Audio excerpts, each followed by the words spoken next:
We have Danny McCarter, who is a village guide out at the Cherokee Heritage Center, and he is also a recognized wisdom keeper for the United Keetoowah Band. And he's probably most well known for his blowguns, doing blowgun demonstrations, but this is a different topic that we were trying to find something that was a little bit different. Dugout canoes. You don't hear a lot about the canoes that we made back east, so he's going to do a discussion on Cherokee dugout canoes, and also that were made by other Southeast Indian tribes. Just a little bit of housekeeping. The restroom is right back here to my left, and if you have a phone, just make sure it's on silent. So once again, I passed around the sign-in sheet, so if you could please go ahead and sign that, and we'll go ahead and get started. All right. Well, I want to say OCO to y'all. My name's Danny McCarter, and what I want to tell you about is the dugout canoe, but I'll tell you a little bit about the Heritage Center.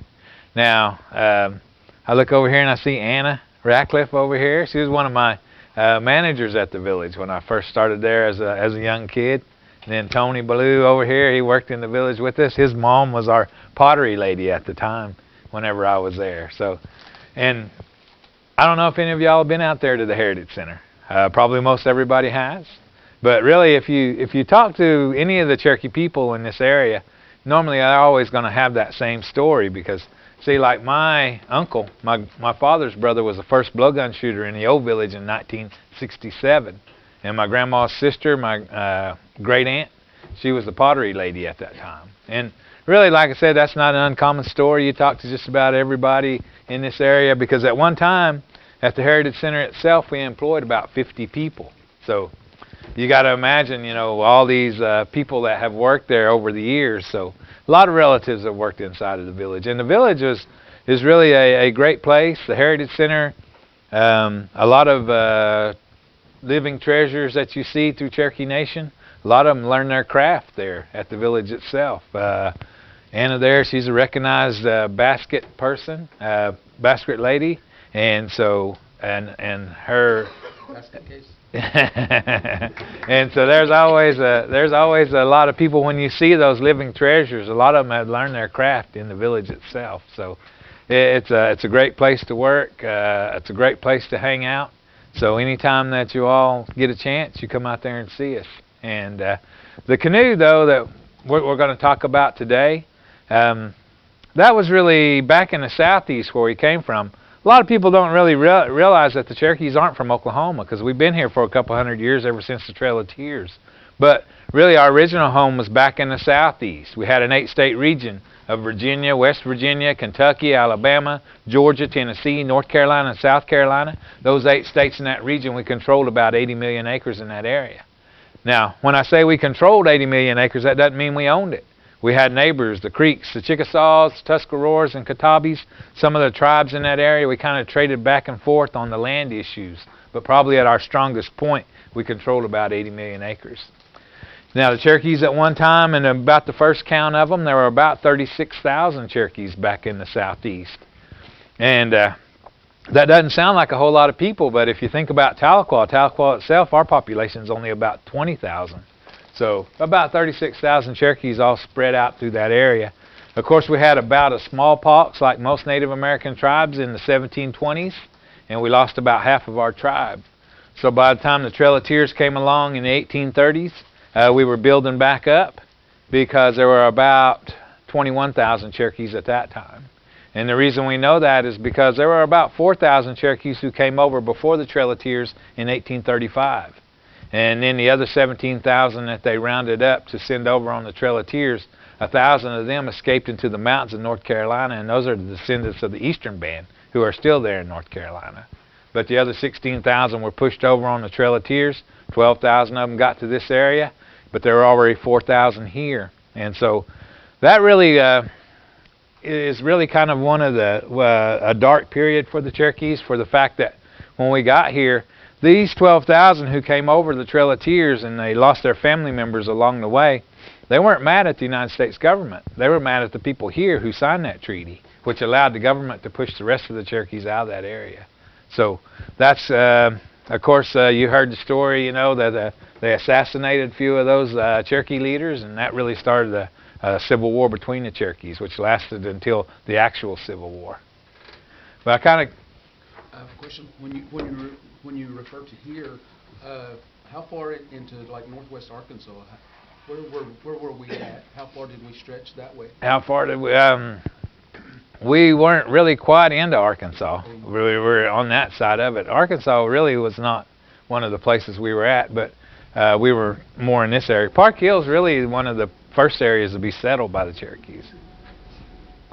But I'm kind of getting off there because really what I was going to talk about was the canoe. And if y'all ever come out to the Heritage Center though and take a tour, if you show up there on the first Saturday of every month, we have what we call Cherokee Saturday. If you have your Cherokee card, your Keetoowah card, or your Eastern Band card, you can come in.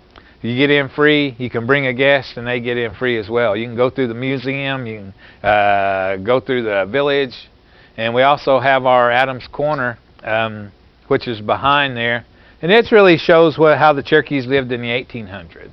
And so, of course, if you came through our old village, the old village really represented the 15 and 1600s before European contact.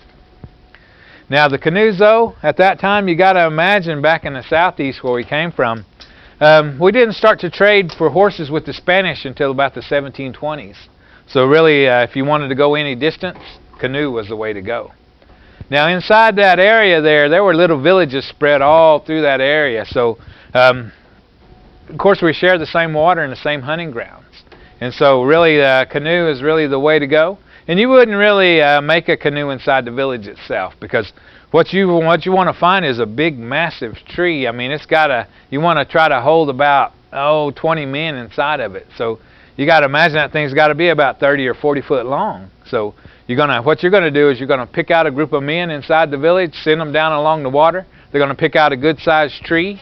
And before this time, we really don't have a lot of metal either. We're really not starting to trade at this time.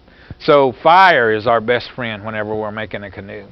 And what we're going to do is we're going to find a good-sized tree. We're going to pack clay and mud up on the trunk of it about head high. Leave about a foot of it open around the base. Build small fires around it and really basically burn the trunk out from under it. Once it drops down on the ground, build another fire to establish the length of it. And then that's when you really want to take the bark off of it when you first knock it down, because if you let it lay there for a while, that bark's going to get stuck to that tree. And it's really going to take a lot to get it off. But if you knock it right off, then it'll come off in big long strips.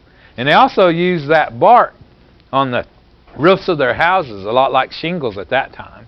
And so that's what the bark was used for at that time. But once you get it on the ground, get the limbs trimmed off of it, then what you're going to do is start to build small fires on top of it, letting those fires burn down into that wood. Then you're going to dig out that burned and charred part.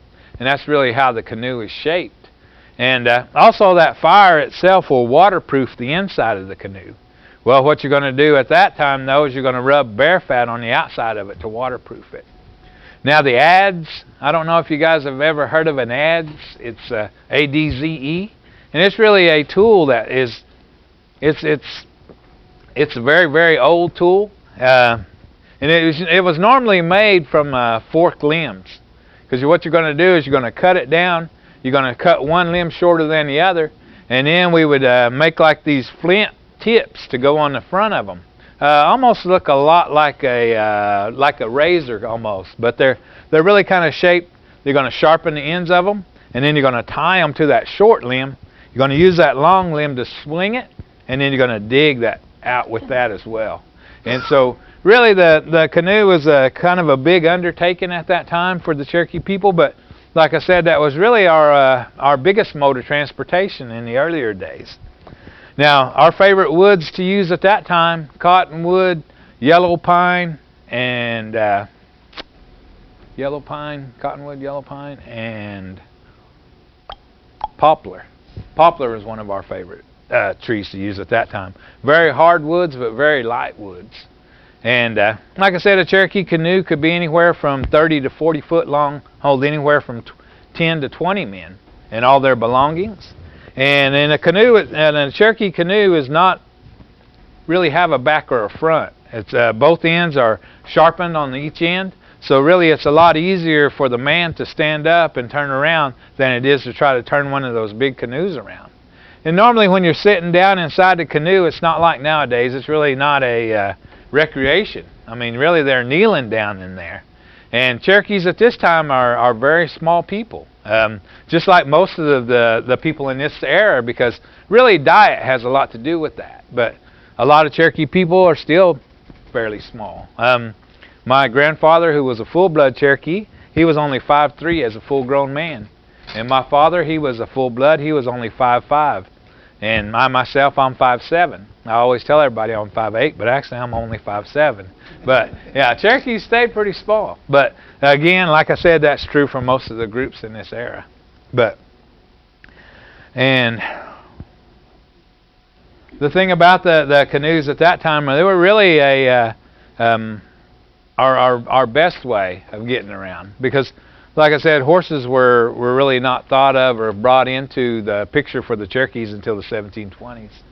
And really, if you think about it, Cherokees are not really horse people. I mean, to us, we've never really been like the Apaches or Comanches, where a horse is really our mode of transportation. If you see most of the portraits and paintings of Cherokee people, they do have horses, but most of the time they're like pack animals. Most of the time you see the Cherokee men leading them with their wives and children on there, or a pack on there, because like most of the Cherokees, though, we kind of have a different outlook on that. To us, I guess a horse was more of a working thing than it was actually a transportation type deal, because we didn't really ever travel. It's a lot like our lifestyle.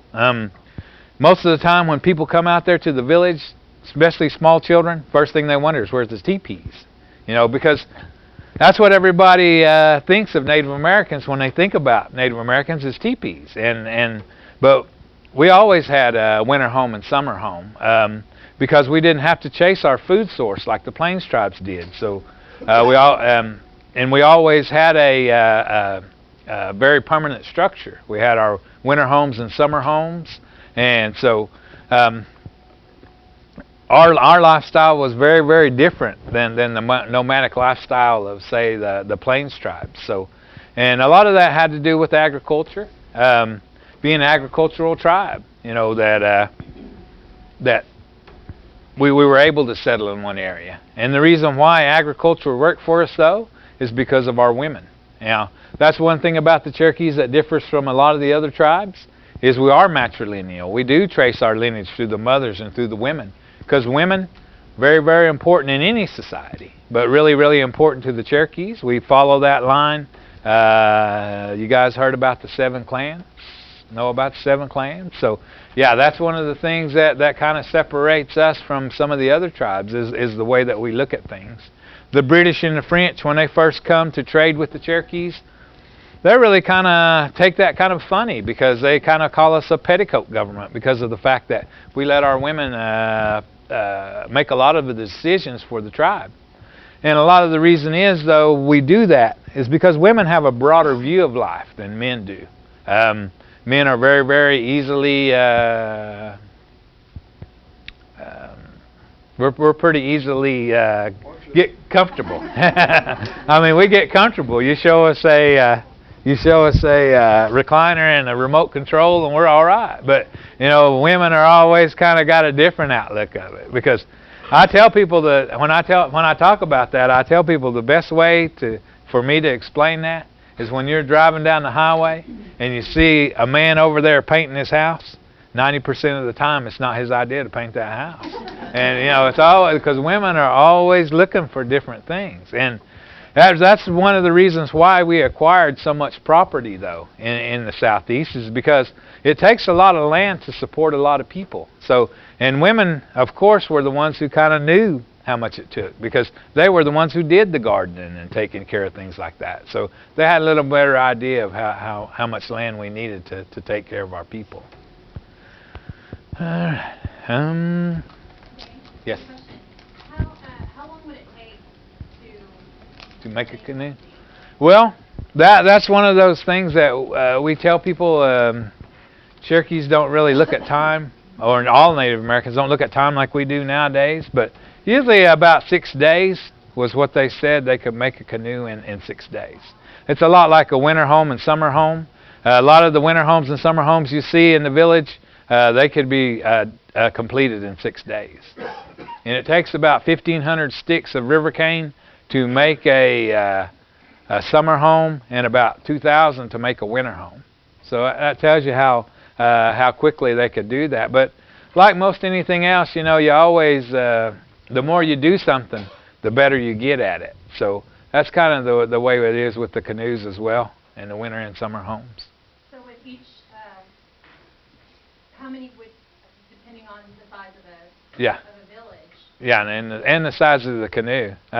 You might it just depended, like I said, usually 5, 6 men is normally what they would send out at one time. And the reason we know that, I mean, I'm not just guessing at that, but there's a book written by a man named Henry Timberlake. Now, if you really want to study a little bit more about Cherokee life, he's got a book out, and it's what it's called, The Memoirs of Henry. He was a lieutenant colonel for the British Army, and he came to live with the Cherokees in the 1760s. And he wrote a book about his experiences with them, about their culture and structures. And that book it really tells a lot about the Cherokee people. And it was really a day-to-day kind of thing that he wrote.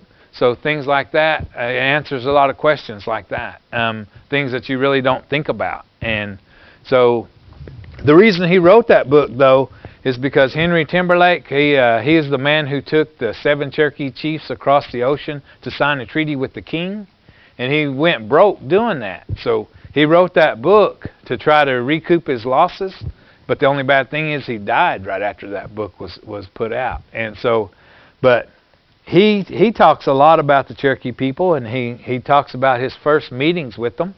And this also kind of explains why the Cherokees died at such an early age, because back in the 1700s, the life expectancy of Cherokees was about 40 years old. And when I tell small children that, they're like, well, that's old. And, you know, when I was 10 years old, I thought that was old too. But, you know, 40 years old goes by pretty quick. But Henry Timberlake says that when he first meets up with the Cherokees, they take him into a council house. And he said that place is so full of smoke that he can't hardly breathe. He said can't really see. He said, but those Cherokee people are walking around smoking pipes. So that probably had a lot to do with the early death of them, because smoke inhalation, things like that. But the bad thing is you know, it's amazing what the human body can get used to in a certain time. So that's kind of what happened to the Cherokees at that time. Yes.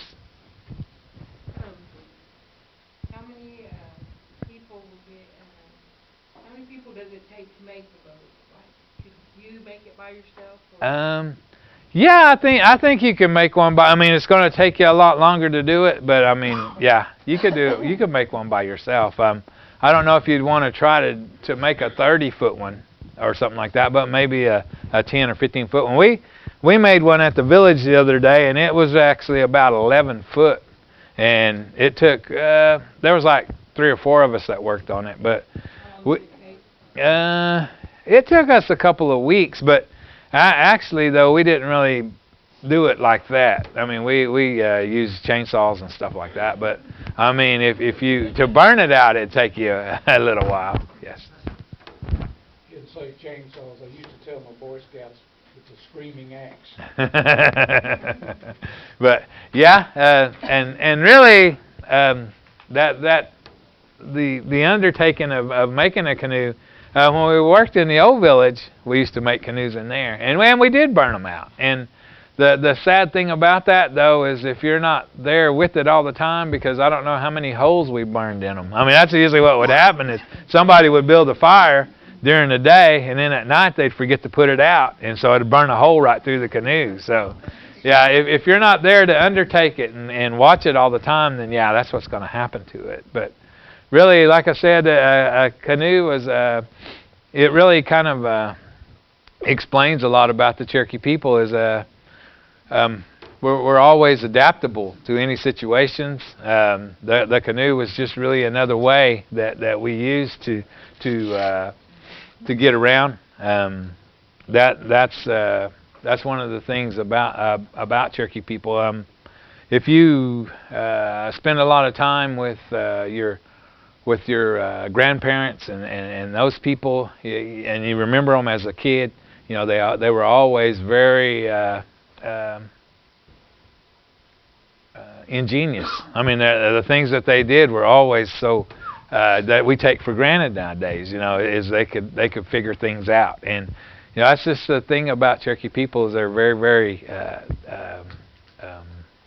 adaptable. And so I was lucky. I was raised by full bloods. My grandma, my mom's mom, was a full blood. My father's parents were both full bloods. My grandma, though, from my mom's side, was Keetoowah, and I don't know, you guys hear about the Keetoowahs sometimes, and to me, she was a little different than my other grandparents, and she had a different outlook on the way things were.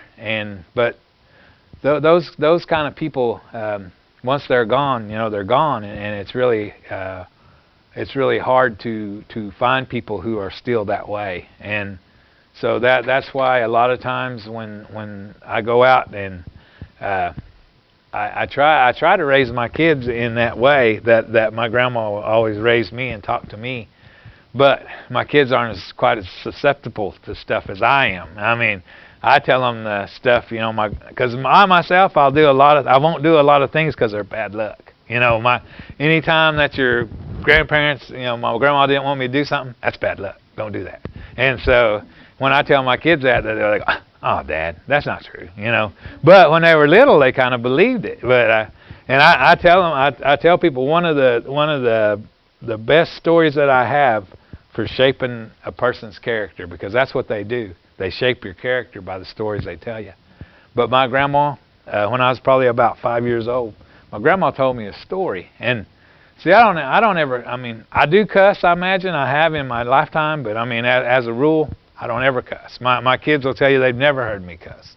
And so, but a lot of it was because when I was 5 years old, my grandma told me a story. And she said that before you're born, God only gives you so many words you're going to say in life.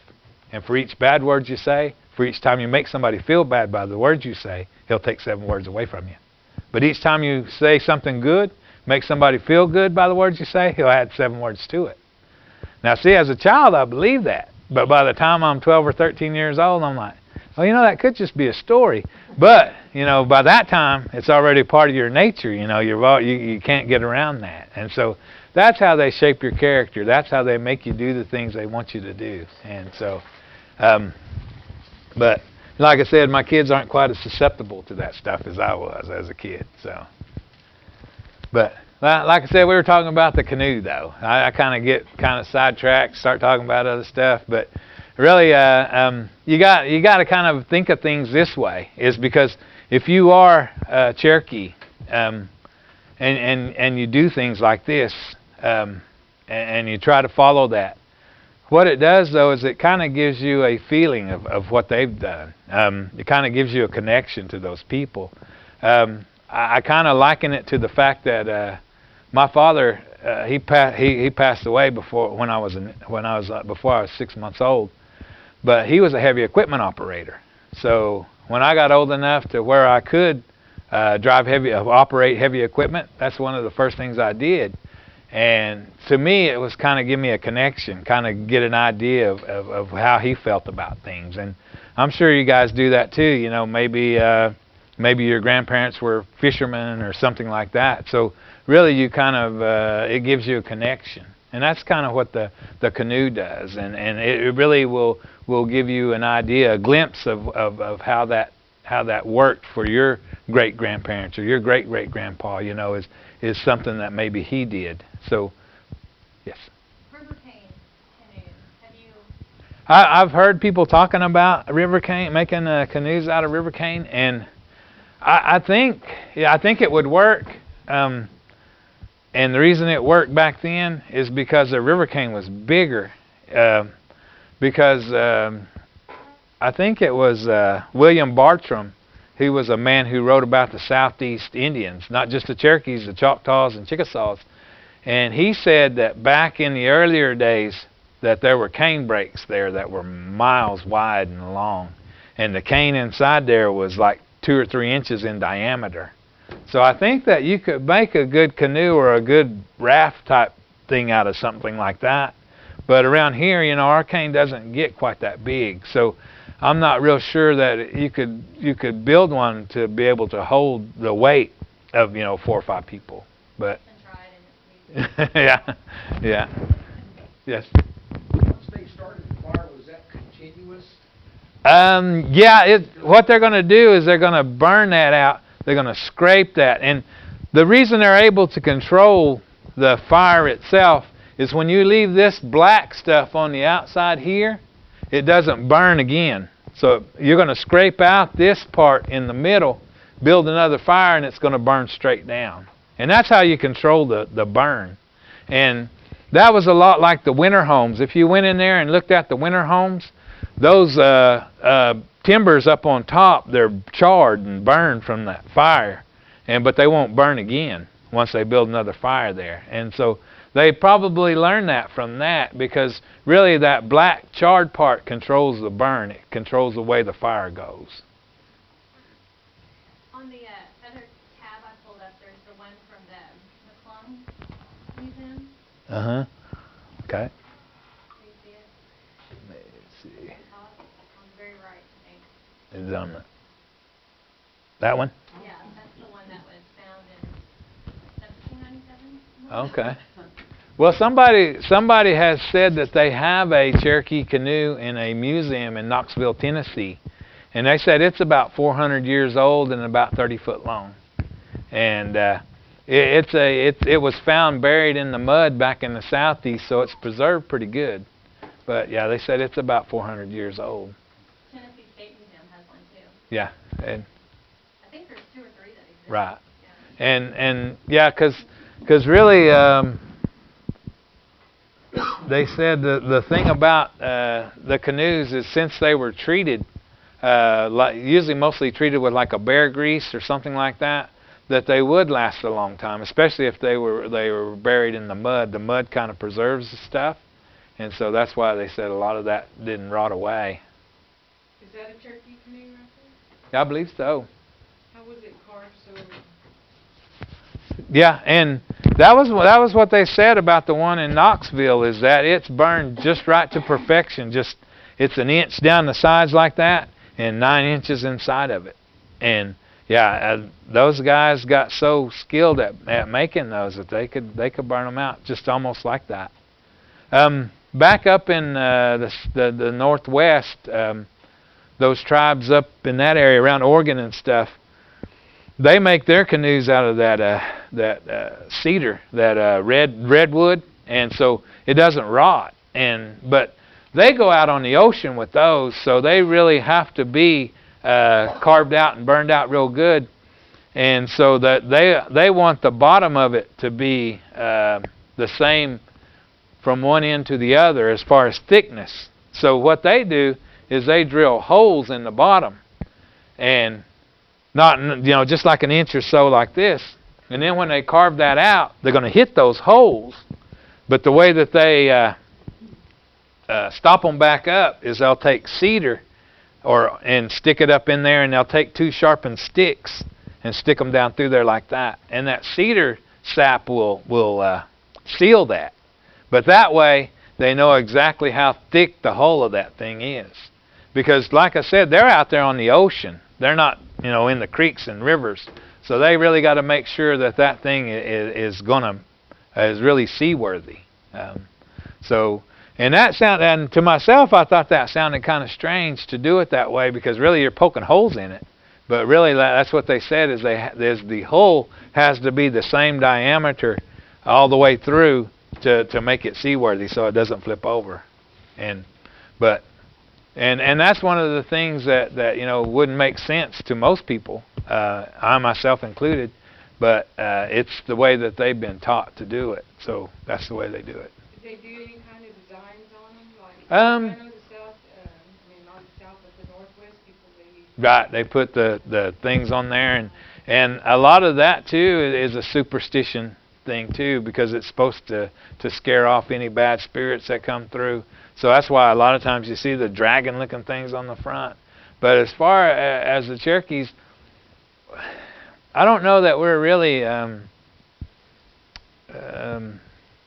that ceremonial about, stuff. As far as, like, you know, we never went for the headdresses. We never went for the feathers. You know, the turkey capes, things like that. Those are things that we use. But as far as, you know, the headdress and stuff like that, everybody, the Cherokees have never really been like that. Fairly plain in that sense. And so, but yeah, in a lot of the Northwest, they do have a lot of designs and stuff. But no, we're not like that.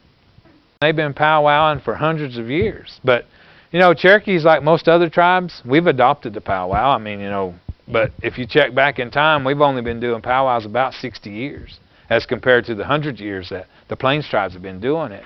And to us, it's a celebration of life and a way to draw a crowd and have a contest. But really, when you talk about ceremony and culture and religion to the Cherokee people, you're always talking about the ceremonial grounds. I don't know if you guys know, seen ceremonial grounds, you know, but I mean that's just one of the things.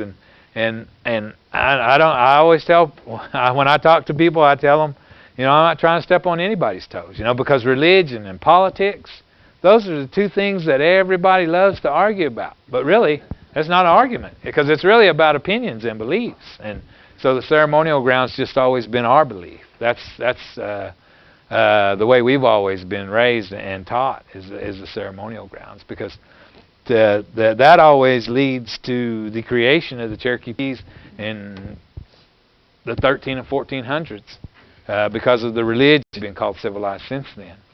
Yes. So would they make the paddles? A lot of times it depended on the kind of water that they were going in, because they did use the poles and out of a lighter wood. Not so much the pine, a little tougher, a little harder wood, but a little lighter. So usually that's what the paddles were carved out of. But most of the time, being as they were in a lot of shallow water, poles were used at that time. Because if you see those portraits and paintings, that those Cherokees are usually, that's what they're doing, is they're poling through the water. And you always usually have the guy gigging something or fishing, you know. So. Could you be able to stand and? Yeah, you should. On most of these, see, like this part right here, there was normally like a black burn spot, because normally there was a torch that was put there, and that was on the bank just in case somebody fell in. But I always asked my grandpa, well, you know, Grandpa, why do you always want to go in the wintertime? I said, why don't you go in the summertime? And he said the water was always clear in the wintertime. So that's why they go. And the fish are a little sluggish in the wintertime, and they don't really bite. Fish don't really bite in the wintertime. So that was one of the reasons why they like to gig at night in the cold weather. So. How stable are those in the water? Do they turn over easy? No. I think that a lot of it is when you get it there, you get that under. This part's going to sink down in, so it's going to make it stabilize it a little bit. A lot like the P-rows for the Cajuns and stuff, and you always see them standing up in them, and pulling them. And that's what it does, is that the bottom of it kind of stabilizes it down in there. And so that was one of the ways that they were able to stand up in the canoes. At the bottom, was it shaped this way? Or It's usually flat on the bottom. Yeah, it's flat on the bottom. And like I said, most of the weight here is what keeps it stabilized. Pull it down in there. That log would just float if you put it in the water. Right. Mm-hmm. And yeah, it would just float if you put it in there. And so, yeah, normally you're going to have to shape it. And like I said, they're going to shape the ends of it. The one that we made, like I said, was 11. It was 11 foot long, and but we didn't work it down like that, because they say that those 30-foot canoes that are in those museums right now, It only takes about 2 men to carry those. And that 11-foot canoe we had, it took probably all us guys in here to carry it, because we didn't really shape it down like they did there. I mean, in theirs, like I said, they're usually burned out an inch down the sides, and they're usually about an inch on the bottom. So they're really light. But us, I mean, we burned ours out, but of course it was that thick on the bottom and everything. But back then, like I said, they were really, really skilled at doing that. They'd done it so much that it wasn't really. They probably did that without thinking almost. The Eastern Band museum has one. Yeah. That's like, is that like 20 Yeah. 30 people? Yeah, they have some there that you can see that they made, and they're kind of, I mean, they're not real tall. I mean, they're kind of, and they're kind of boxed on the side, on the ends, and really I think that also kind of helps is this big part right here to kind of keep it stable too. I think that's going to preserve it pretty well. Yes. The Eastern Band's museum, is that right in Cherokee, North Carolina? Yeah. Their museum and their village are separate from each other, I believe. I think the village is a different area than the museum is down here. The Museum of the Museum of Indians, something like that. I've only been there once. I've never. But when I went, it was like an overnight trip. We ran there and we went to that Klingdom's Dome because they had a tree planting ceremony, and I think we spent more time on the bus than we did in North Carolina. It was like 36 hours to get there and back, and 24 hours in Cherokee. So. Well, I found a casino.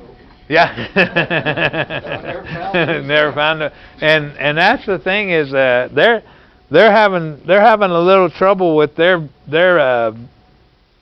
drama, you know, and it's kind of like ours, you know. We closed ours down after so many years. I think the last show we had was in 2007. But a lot of the problem with the outdoor dramas is it's just hard to get people to come. I mean, and their summers are mild compared to ours, because I mean, I can remember when we worked in the drama, it might be 95 degrees at 9 o'clock at night. So, but theirs aren't like that. But in Sand Springs, they had a production of Oklahoma that they do, and they did that for years. And they closed it down a couple of years ago. They just can't generate people to come out for it, and so. Because nowadays we've gotten everything that we want, just kind of, nobody wants to sit 2.5 hours out in the heat for that. So, yes. What time of the year did you cut down or did they cut down trees? I think you do that. It's like the bow hunters. They cut theirs down because it's less sap inside the tree at a certain time, like and the moon, when the moons are full or something like that. It's a lot like. That I'm sure at that time they did that as well. They probably figured that out pretty quick, because the moon controls so many things, the tide and all that, and it also has a lot to do with the sap in the trees as well.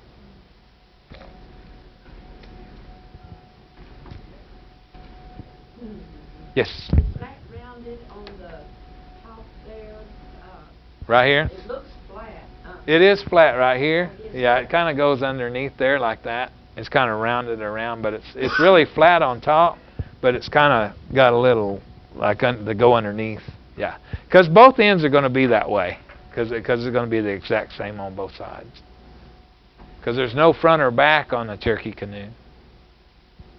That was probably after they had gotten hold of some iron too. Could have been. Like I said, a lot of the older ones they found were burned out just like that, though, because like I said, it's very skilled at making this stuff. So, yes. Were these primarily for local area use or travel with them? Did they haul? Yeah, they hauled a lot of. Usually, that's why they tried to make them about 30 foot long, so they could haul like 20 guys and all their belongings, and so it was really really the only mode of transportation that they had in the earlier times, unless you were going to walk, because like I said, we didn't get horses until the 1720s. Did So they ever try to sail them, hook them together like outriggers or anything? I'd never heard anything about like that. Mostly the canoe was just used as a travel, mostly to travel from one area to another. The rivers don't seem as deep either. Right. Because, I mean, you get Yeah. And so rivers that are Yeah. pretty deep now were never, Mhm. Arkansas, for example, you used to be able to walk across it. Yeah. And Arkansas is wrong right now. All right. Oh, that's part of that one. All right. So what do you think? My son Mason's making one right now for the Grove Casino, the 10-foot one. Yeah. And they had it shipped in from, poplar tree shipped in from, I think, Louisiana? Yeah. Something like that, wherever there had been some flooding. Uh-huh. So, yeah, I got delivered about a month ago. Yeah. He's doing it all by himself, and he's using an app. Yeah. So, we're going to time lapse it for the casino. So, Yeah. yeah. He's a crafty kid. Mason is. He take. Cypress was one of the best things to build blank walls for your house. Yeah. Because it never rocked. Yeah. And Louisiana, yeah. probably got it. yeah. And that's the ones that those are really expensive trees though, I think. So because they'll dig them out of the water and use them. Yeah. Any other questions? All right. All right. Well, I appreciate you guys coming out and seeing me today. Thank you.